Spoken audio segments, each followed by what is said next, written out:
Friends आपण ये कोन देखुचंती rice mill जोटा कि ट्रैक्टर रे चलिबो एवं आपण माने लोक घर को जाई किनी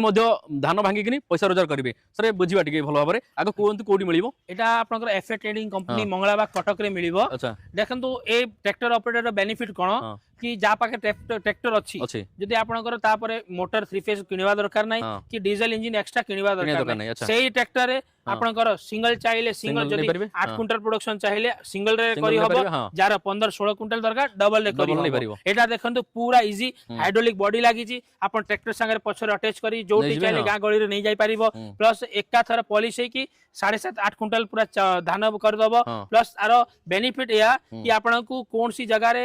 जेमति मिल जदि अछि मिल हेले हमें आज्ञा धान मिल को आसीबो किंतु ए कोन बेनिफिट आज्ञा आपन मशीन टा को कस्टमर घरे नै जाई परिबे आज्ञा। तो सर प्राइस केते रो स्टार्ट हो एटा जदि आपन कर ट्रैक्टर मॉडल नौचंदी सिंगल वाला तले आपन को आसी जीवा आज्ञा 75 आ जदि डबल वाला नौचंदी तले 125। तो नंबर दिया आपण नंबर जोगाजोग करंतु ए ट्रैक्टर मॉडल अछि जोतर अधिक आपण माने धान पेसी परिबे या द्वारा आपण माने भलो रोजगार करि परिबे ए नंबर रे कथा होंतु जोडा कि कटक एफए ट्रेडिंग रे मिलुची शीघ्र कथा होंतु तरे सर दियो।